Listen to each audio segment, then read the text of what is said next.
आज हम लोगों के साथियों ने, सभी लेफ्ट पार्टियों ने, माले के लोगों ने, आरजेडी कांग्रेस के लोगों ने, जो देश में सबसे ज्वलंत मुद्दा है वक्फ बोर्ड को लेकर के, इसको हम लोगों ने उठाया, लेकिन स्पीकर साहब ने हम लोगों को वक्त नहीं दिया इस पे कोई बात करने को, और सीधे जो है खारिज कर दिया गया। देखिए, केंद्र सरकार द्वारा पूरी तरीके से साजिश है देश में नफरत फैलाना। ये पूरी तरीके से जो वक्फ बोर्ड का जो बिल लाया गया है, ये असंवैधानिक बिल है, और इसका विरोध हम लोगों ने पार्लियामेंट में भी किया, सड़कों पर भी करेंगे, और बिहार में विधानसभा में भी हम लोग कर रहे हैं। किसी भी कीमत पर जो है ये बिल जो है असंवैधानिक बिल, इसको हम लोग पास होने नहीं देंगे। हालांकि ये मुद्दा जेपीसी में है, वहाँ हम लोग अपने दल के तरफ से हम लोग मजबूत तरीके से हम लोग अपनी बातों को रख रहे हैं, लेकिन सरकार का एकमात्र एजेंडा है हिंदू मुसलमान में नफरत फैलाना। और इस देश की खूबसूरती ही डाइवर्सिटी है, देश की खूबसूरती डाइवर्सिटी है। इसलिए किसी भी प्रकार से जिस प्रकार की नफरत की राजनीति हो रही है, इसके खिलाफ हम लोग हमेशा से खड़े रहेंगे। दूसरी बात हम ये बताना चाहेंगे आप लोगों के समक्ष कि कल उप मुख्यमंत्री सम्राट चौधरी जी ने, जब हम आरक्षण की बात कर रहे थे, तो उन्होंने एक झूठा बयान दिया, और असत्य कहना, झूठ कहना, उप मुख्यमंत्री को शर्म से डूब मरना चाहिए। जो हम बातें कर, उन्होंने कहा कि 90 से लेकर के 2004 तक हम लोगों ने कोई आरक्षण ही नहीं दिया। इन लोगों तो सम्राट चौधरी जी हम ही लोग की ना पार्टी में थे, पहली बार तो लालू जी ने इनको टिकट दे करके जिताए, मंत्री भी बनाए, वो क्या क्या हंगामा हुआ वो तो सब लोग जान रहा है। लेकिन उनको कम से कम जानकारी होनी चाहिए कि लालू जी की सरकार ने, राबड़ी जी की सरकार ने कितना आरक्षण लोगों को दिया, उनको इतिहास पता होना चाहिए। सबसे पहले जो आरक्षण जो है पिछड़े अति पिछड़ों का, आप देखिएगा, फैक्ट चेक कीजिएगा, तो 1978 में जन नायक कर्पूरी ठाकुर जी ने दिया था पिछड़ों को 12% और अति पिछड़ों को 12% और पिछड़ी जातियों को 8% आरक्षण दिया था। और उस समय भाजपा के लोग क्या क्या नारा लगाते थे कर्पूरी जी के खिलाफ, आज सम्राट जी को याद है कि नहीं है? जरा पूछिएगा, फैक्ट चेक करके बोलना चाहिए। जब लालू जी जो है, इसके मतलब 1978 के बाद 12 साल बाद लालू जी 1990 में जब मुख्यमंत्री बने, उन्होंने 12% जो अति पिछड़ों का आरक्षण था उसको 14% कर दिया था।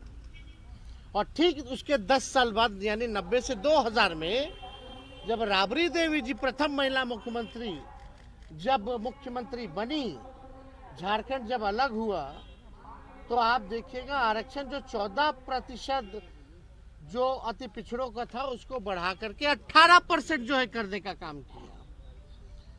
और 2005 में आप देखिएगा कि सरकार हटने के बाद 2005 में नीतीश कुमार मुख्यमंत्री बने, उसके बाद से SC ST OBC आरक्षण की सीमा कभी नहीं बढ़ाई गई। और ठीक कब बढ़ा? जब हमारी 17 महीने की सरकार थी। तो ये जानकारी होनी चाहिए। हम लोगों ने 65% किया पिछड़ों का, अति पिछड़ों का। यानी जब कर्पूरी जी ने शुरुआत की, लालू जी ने, राबड़ी देवी जी ने बढ़ाया, और जब हमारी महागठबंधन की 17 महीने की जब सरकार थी, तो हम लोगों ने 65% करने का काम किया।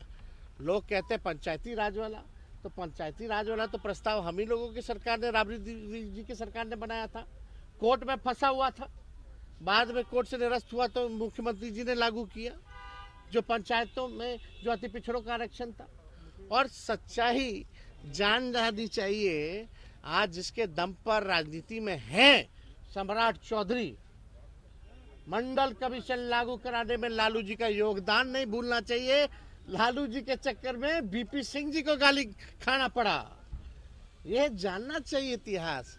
शर्म आना चाहिए ऐसे मंत्रियों को जिनको इतिहास नहीं पता है, और सदन के पटल पर केवल झूठ बोलना, प्रचार, अफवाह फैलाना, केवल यही काम रह गया। हमको लगा भाई कुछ तो जानकारी होगा। अभी तो कुछ ही दिन ना हुआ है बीजेपी में आए हुए, जुमा ज्यादातर तो हम ही लोग के साथ रहे, फिर भी अज्ञानी आदमी झूठ बोल रहे। या संगत का असर है या पार्टी का असर है। सच्चाई जो है फैक्ट चेक करना चाहिए। अब कितना आरक्षण आप लोग डिमांड कर रहे हैं? अरे हम तो बोले संशोधन कीजिए ना, अब तो बैरियर टूट गया। और जाति जनगणना के हिसाब से जो है उसमें बहुजनों की जो आबादी है वो 85% है। अगर 65% हम लोगों ने दिया है तो उसको 75 करे या 85 करे। अब तो 100 भी कर सकते हो ना। जब केंद्र सरकार ने जब बैरियर तोड़ दिया AWS में, तो करने के लिए तो कर ही सकते हैं। तो हम लोगों की ये है। और वक्फ बोर्ड को लेकर के हम तमाम विपक्षी दल इंडिया अलायंस के लोग एकजुट हैं। और माननीय मुख्यमंत्री जी को याद करना चाहिए कि बातें बड़ी बड़ी करते हैं, गांधी जी की बात करते हैं और दिल में गॉडसे को बसा के रखते हैं। ये सच्चाई है। ललन सिंह जी ने वक्फ बोर्ड का खुल करके जो है समर्थन किया पार्लियामेंट में।